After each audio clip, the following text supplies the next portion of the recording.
Good morning student. आइए आज हम कोशिका चक्र एवं कोशिका विभाजन देखेंगे और इसका कुछ थ्योरी भी करेंगे और इसके कुछ इम्पोर्टेंट क्वेश्चन भी देखेंगे। तो चलिए स्टार्ट करते हैं क्लास।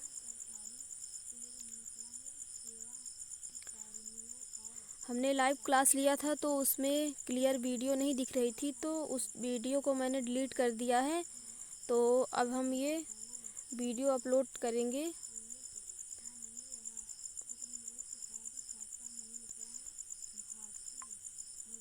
इसमें क्या क्या दिया है टॉपिक, माइटोसिस अथवा सूत्री विभाजन, दूसरा क्या है मियोसिस अथवा अर्धसूत्री विभाजन, फिर है असूत्री विभाजन, स्मरणीय बिंदु और क्या है अभ्यासार्थ प्रश्न।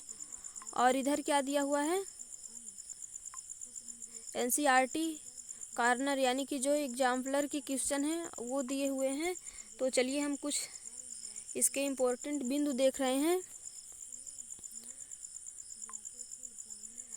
परिभाषा क्या है यानी इसकी डिफिनीशन क्या है। एक कोशिका से नई कोशिका के निर्माण की क्रिया यानी कि एक कोशिका से नए कोशिका के निर्माण की क्रिया को क्या कहते हैं, कोशिका विभाजन यानी कि सेल डिवीजन कहते हैं, सेल डिवीजन कहते हैं। फिर क्या है,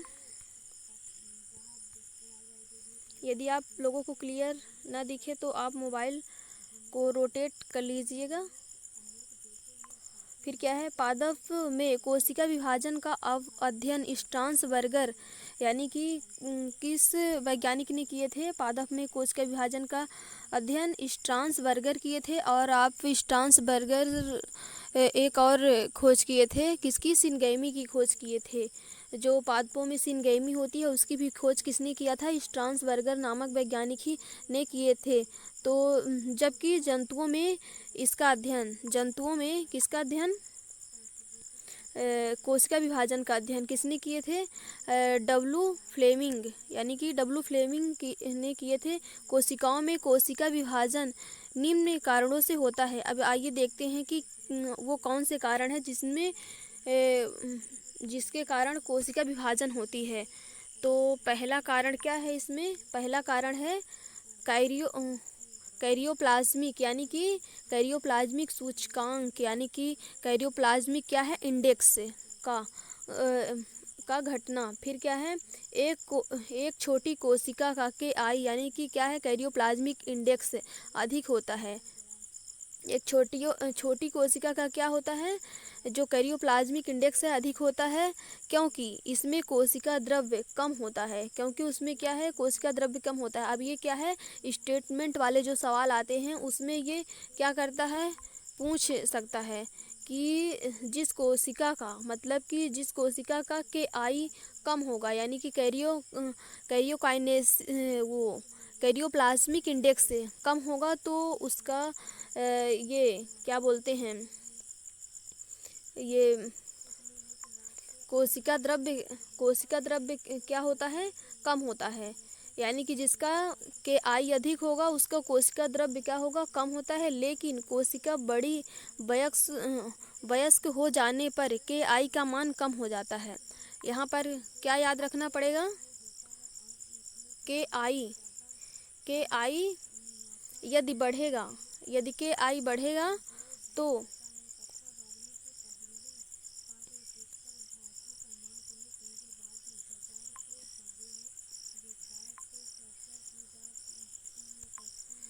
यदि KI क्या है, बढ़ेगा तो क्या है, कोशिका द्रव्य यानी क्या है, साइटोप्लाज्मिक जो द्रव्य होता है तो क्या है, कोशिका द्रव्य क्या होगा, घटेगा। यदि कोशिका द्रव्य बढ़ेगा तो KI घटेगा। तो चलिए आगे का स्टेटमेंट देखते हैं। KI का मान कम हो जाता है अर्थात कोशिका द्रव्य की मात्रा बढ़ जाती है, जिससे केंद्रक का संपूर्ण कोशिका द्रव्य पर नियंत्रण नहीं हो पाता है। यानी कि जब जैसे कोशिका वयस्क रूप में होती जाती है तो उसका क्या होता है, कोशिका द्रव्य में नियंत्रण किसका, केंद्रक नहीं कर पाता है, जिसके कारण क्या होता है, एक कोशिका से दो पुत्री कोशिकाओं में निर्माण हो जाता है। इसे हम क्या बोलते हैं, कोशिका विभाजन बोलते हैं। पृष्ठीय क्षेत्रफल तथा आयतन के अनुपात के कम हो जाने के कारण, यानी कि क्या होता है, पृष्ठीय क्षेत्रफल कम हो जाता है तथा आयतन के अनुपात कम हो जाने के कारण मात्र कोशिका विभाजित होकर, मात्र कोशिका जो है मात्र कोशिका विभाजित होकर, यानी कि मदर सेल जो होती है, मदर सेल उसकी क्या होती है, डिवीजन करके क्या करती है, दो डॉटर सेल का निर्माण करती है, दो पुत्री कोशिकाओं में विभाजित हो जाती है। फिर क्या है, डीएनए व आरएनए के अनुपात के बदलने पर कोशिकाएं विभाजन करती हैं, यानी कि जो डीएनए व आरएनए होता है उनके अनुपात के बदलने पर कोशिकाएं क्या होती हैं, विभाजन करती हैं। फिर क्या है, जीवों में कोशिका विभाजन के द्वारा शरीर में कोशिकाओं की संख्या में वृद्धि होती है, यानी कि जो जीवों में कोशिका विभाजन के द्वारा शरीर में कोशिकाओं की संख्या में वृद्धि होती है, शरीर की वृद्धि एवं विकास होता है। जीवों में वृद्धि के अतिरिक्त लैंगिक एवं अलैंगिक जनन के दौरान भी कोशिकाएं विभाजन करती हैं, यानी क्या होता है, जो हमारे शरीर में दो प्रकार के विभाजन पाए जाते हैं, लैंगिक और अलैंगिक। तो लैंगिक कब पाया जाता है, जब क्या होता है, युग्मक का निर्माण होता है। और क्या होता है, जब अलैंगिक विभाजन कब होता है, अलैंगिक मान लीजिए आपके शरीर में कहीं कट लग गया, चोट लग गई, तो उस शरीर के जगह पर क्या होता है, सेल टिश्यू का पुनः रीअरेंजमेंट होने के लिए, मतलब उतनी ही जितनी चमड़ी या क्या है वहाँ का पार्ट गायब हो गया है, तो वहाँ पूरा भरने के लिए क्या होता है, सेल डिवीज़न होता है और वहाँ की भरपाई किया जाता है किसके द्वारा, अलैंगिक विभाजन के द्वारा, जिसे हम क्या बोलते हैं, माइटोसिस डिवीज़न।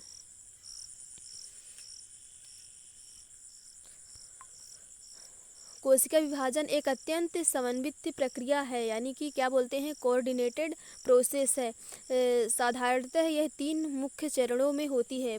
क्या है, डीएनए तथा जीनोम का प्रतिकृतिकरण, यानी replication of DNA and genome, केंद्रक का विभाजन, फिर क्या है, साइटोकाइनेसिस। पहला क्या होगा, डीएनए का, हाँ, और यहाँ पर प्रोसेस पूछ लिया जाएगा, यानी कि जो डीएनए मतलब कि जो कोशिका का विभाजन होता है, तो आप उसके प्रोसेस को बताइए।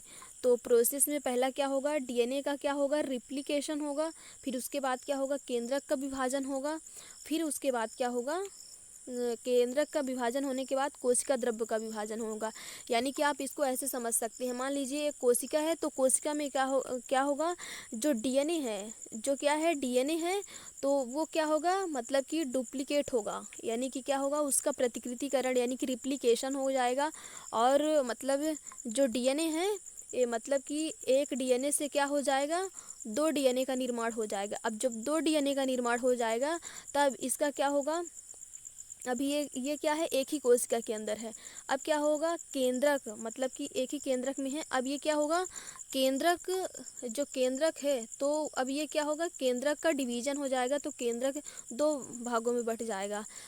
2 भागों में बट जाएगा, तो केंद्रक का विभाजन यानी कैरियोकाइनेसिस, और फिर उसके बाद क्या हो जाएगा, कोशिका द्रव्य का विभाजन। अभी ये क्या हुआ था, अभी एक ही कोशिका के अंदर 2 केंद्रक की बात हो रही थी। अब ये क्या हो जाएगा, अब क्या हो जाएगा,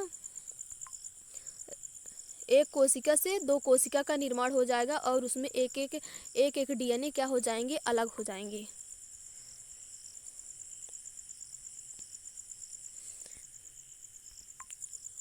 फिर क्या है, माइटोसिस अथवा सूत्री विभाजन, यानी कि अब माइटोसिस की बात हो रही है।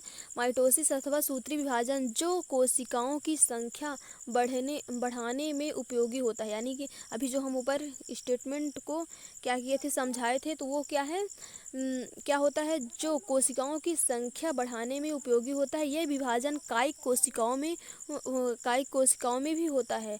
तो क्या है, ये कायिक कोशिकाओं में होता है, यानी कि लैंगिक अंग को छोड़कर जो भी कोशिकाएं होती हैं, क्या होती हैं, उनको हम कायिक कोशिका बोलते हैं। कायिक कोशिका यानी कि सोमैटिक डिवीजन भी कहते हैं। फिर क्या है, मियोसिस अथवा अर्धसूत्री विभाजन जो पीढ़ी एकांतरण में सहायक होता है, यानी कि जो मियोसिस किसकी बात बोल रहा है, अर्धसूत्री विभाजन की बात कर रहा है। तो मियोसिस अब क्या करेगा, मियोसिस। इस विभाजन के फलस्वरूप बनने वाली संतत कोशिकाओं में गुणसूत्रों की संख्या आधी रह जाती है। अब इसमें क्या होता है, समसूत्री का फीचर क्या है कि जब वो अपनी जो दो संतति कोशिकाओं का निर्माण करता है तो जितना गुणसूत्र इसमें रहेगा मात्र कोशिका में उतनी पुत्री कोशिका में रहेगा।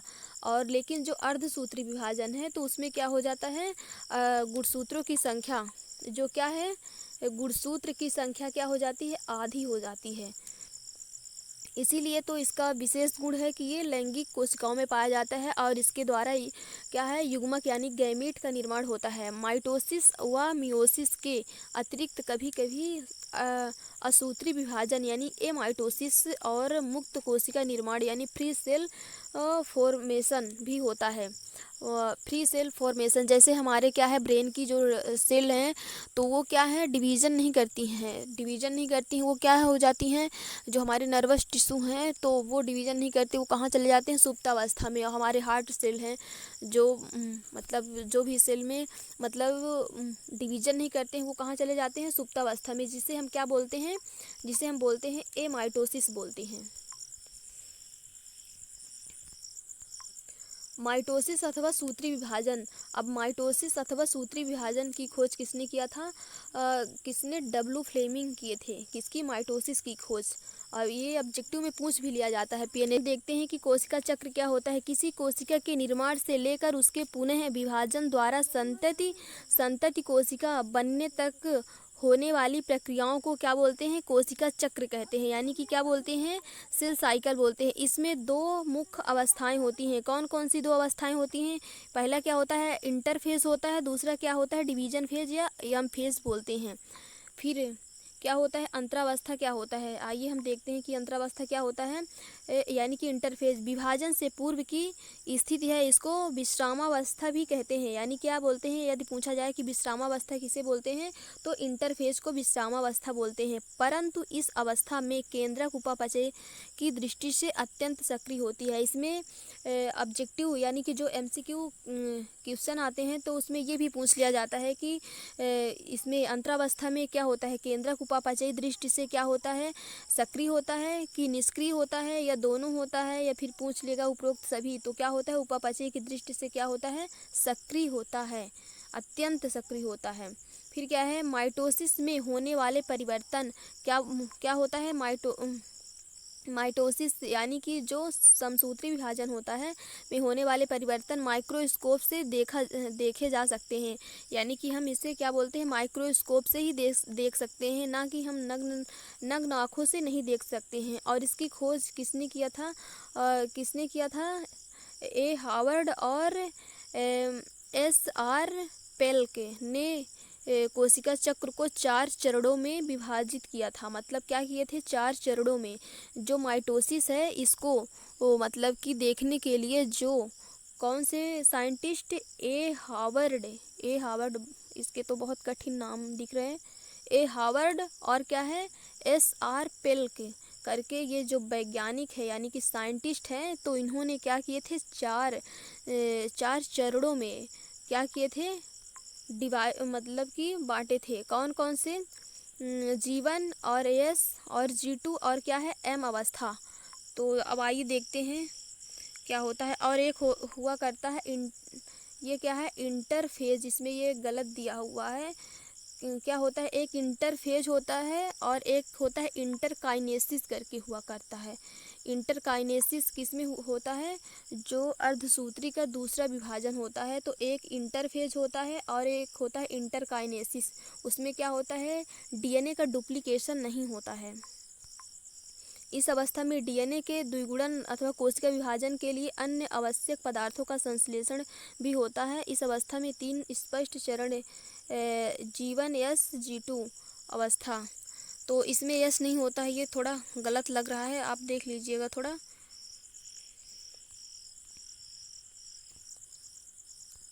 ये क्या है, प्रथम चरण तथा जीवन अवस्था। प्रथम चरण तथा जीवन अवस्था यानी कि अब इसको हम देखते हैं कि जो जीवन अवस्था है तो उसमें क्या क्या फीचर पाए जाते हैं, क्या क्या उसके गुण है। अवस्था क्या है, इस चरण में केंद्रक कोशिका विभाजन का निर्णय लेता है। यानी कि क्या है, यदि क्वेश्चन में आए कि क्या है, कोशिका विभाजन का निर्णय, यानी कि केंद्रक जो है, केंद्रक क्या करेगा, कोशिका विभाजन का निर्णय लेता है। तो किस चरण में लेता है, जीवन फेज में लेता है, किसका, कोशिका विभाजन का निर्णय लेता है। फिर क्या होता है, आरएनए, एमआरएनए, यानी कि जो आरएनए है, तो क्या है, राइबोसोमल आरएनए उसको बोलते हैं, आरआरएनए को, और एमआरएनए को क्या बोलते हैं, मैसेंजर आरएनए। राइबोसोम तथा प्रोटीन का निर्माण हो जाता है। उपापचयी दर अधिक होती है। उपापचयी दर क्या होता है, अधिक होता है, यानी कि जो मेटाबॉलिक रेट है ये इसमें क्या होता है, अधिक होता है, इंक्रीज रहता है।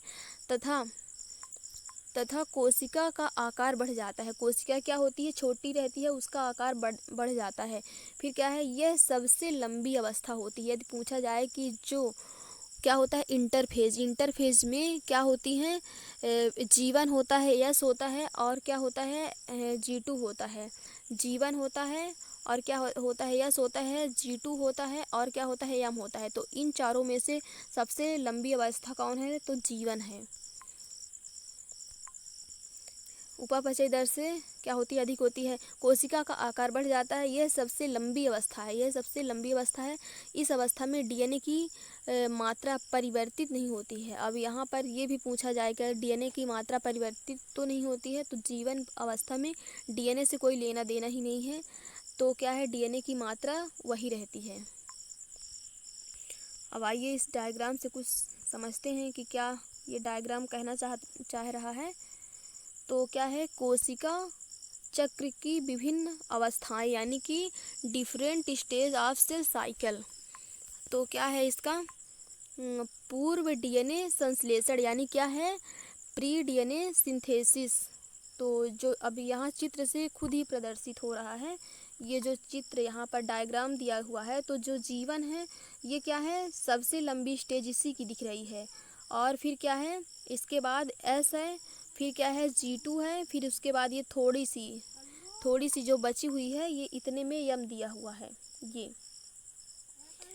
तो अब यहाँ पर हम देख रहे हैं कि यहाँ एक कोशिका है, ये जो है एक कोशिका है, और इसमें क्या दिख रहा है, आप इसमें अच्छे से अगर देखेंगे तो क्या दिख रहा है, यानी कि एक डीएनए दिख रहा है ना, आप एक डीएनए दिख रहा है, डीएनए का एक धागा दिख रहा है। अब ये डीएनए किस में जाएगा, जीवन से G2 में जाएगा। तो क्या हो गया, डीएनए का यहाँ सिंथेसिस, यानी कि डीएनए का क्या हो गया, संश्लेषण हो गया। यानी क्या हो गया, दो धागे यहाँ पर दिख रहे हैं। अब ये दो धागे का क्या हो जाएंगे, अलग अलग हो जाएंगे। G2 में क्या हो गए, अलग अलग हो गए। अब ये क्या हो जाएगा, अब ये दो धागे हैं, और क्या है, एक ही कोशिका है, और एक ही कोशिका के केंद्रक के अंदर ये सभी बातें हो रही हैं। अब क्या होगा, ये कोशिका किसमें जाएगी, यम फेज में जाएगी। अब यम फेज में जब जाएगी तो इसमें 4 स्टेज आएगी, प्रोफेज, मेटाफेज, एनाफेज, और क्या है, टीलोफेज। तो प्रोफेज में कुछ घटनाएं होंगी, फिर यम फेज में, एनाफेज में, टीलोफेज में। फिर उसके बाद क्या हो जाएगी, अब ये एक कोशिका से 2 कोशिका का निर्माण हो गया। अब यहाँ पर देखिए आप, 2 कोशिका का निर्माण हो गया यहाँ से। तो क्या हुआ, यहाँ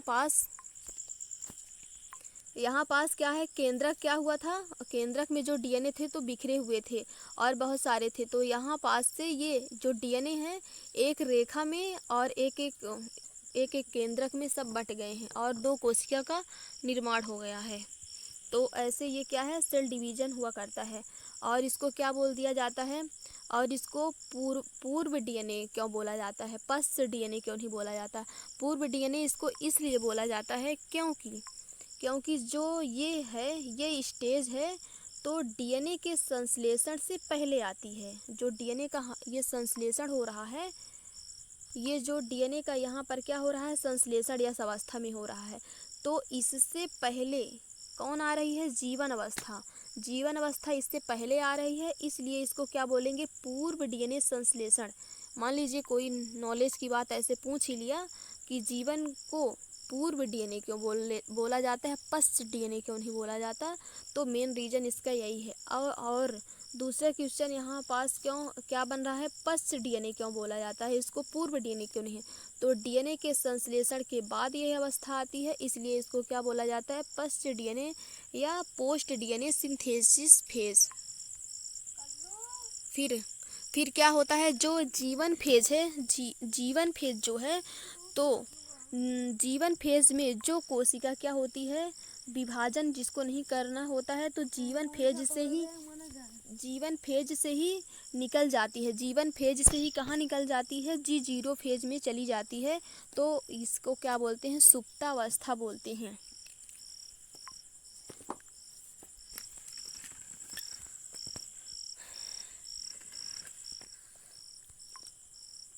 फिर क्या है, दूसरा चरण कौन है, यस अवस्था। अब इसकी बात हो रही, इस अवस्था में डीएनए प्रतिकृतिकरण के परिणाम स्वरूप क्रोमोसोम में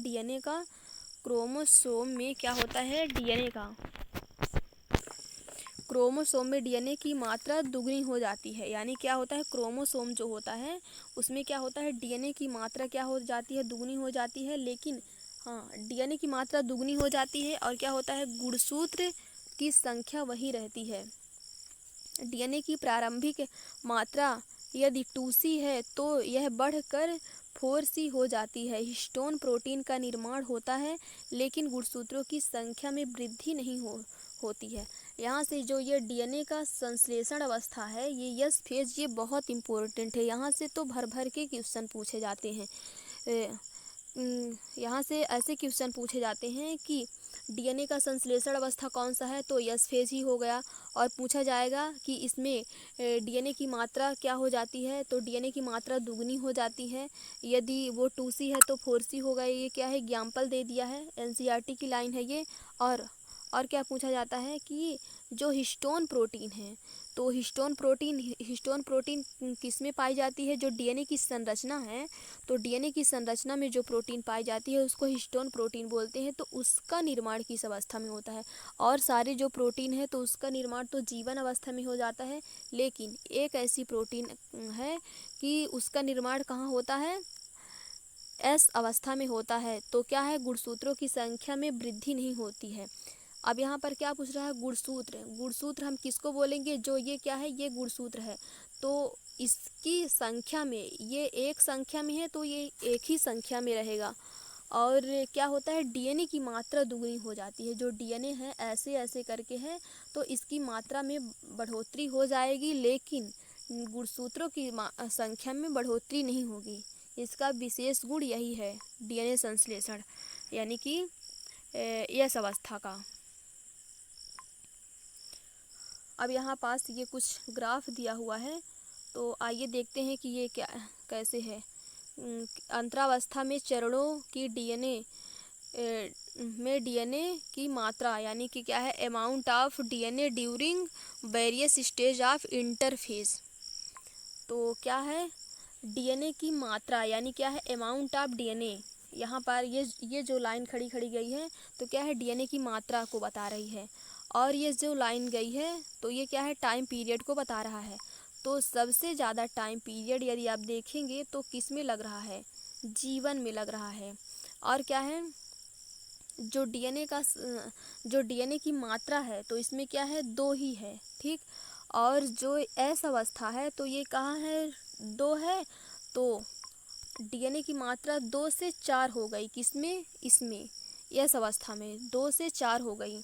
अब 2 से 4 हो गई, अब जब 2 से 4 हो गई तो क्या है, 4 ही रही आएगी, किसमें, G2 में। जो G2 अवस्था है तो 2 से 4 ही रही आएगी, उससे अधिक नहीं होगा। अब जब यम की बात आ रही है, तो यम में क्या होगा, मतलब कि मात्र कोशिका से, जो मदर सेल है उससे क्या हो जाएगी, डाटर सेल का निर्माण हो जाएगा। तो क्या आ जाएगी, फिर से वही स्टेज आ जाएगी। यानी कि जो जीवन में क्या था, 2 था, तो ये भी आ जाएगा यम में, 2 के बराबर आ जाएगा। और फिर से स्टार्ट हो जाएगी अगली, मतलब अगली प्रोसेस फिर से स्टार्ट हो जाएगी जीवन से। फिर क्या है, तीसरा चरण यानी कि तृतीय चरण तथा G2 अवस्था द्वितीय वर्धन काल यानी कि क्या है अंतराल अवस्था। इसे क्या बोलते हैं, अंतराल अवस्था भी बोलते हैं। किसको, G2 अवस्था को। इस समय माइटोसिस अवस्था की तैयारी होती है। यहाँ पर क्या होता है, माइटोसिस की तैयारी होती है, यानी कि जो एम फेज आने वाला है इसकी तैयारी होती है। किसमें, G2 में। ये ऐसे क्वेश्चन आपसे पूछ सकता है कि जो एम फेज है उसकी तैयारी किस अवस्था में होने लगती है। तो जो G2 अवस्था है इसी से एम फेज की तैयारी होने लगती है।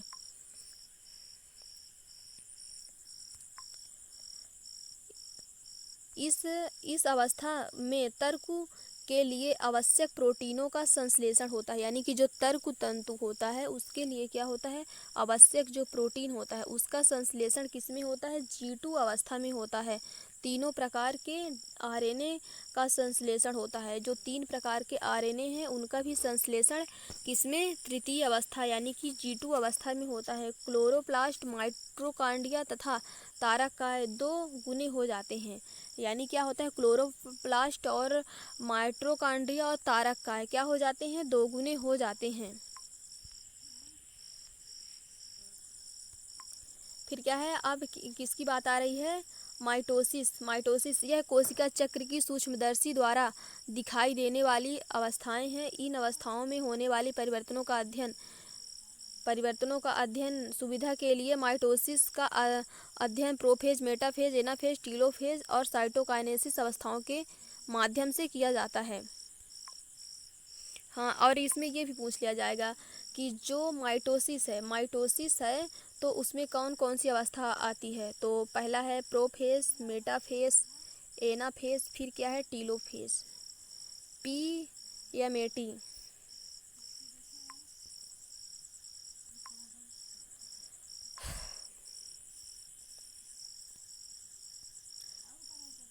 अब प्रोफेज में क्या होता है, तो प्रोफेज में क्या होता है, यह अवस्था पूर्वावस्था, प्रोफेज अवस्था माइटोसिस की सबसे लंबी अवस्था है। तो क्या है, ये सबसे लंबी अवस्था है प्रोफेज की। कौन, मतलब कि मेटाफेज की जो जो माइटोसिस है, माइटोसिस का जो प्रोफेज है उस ये क्या है, सबसे लंबी अवस्था होती है किसकी, विभाजन की।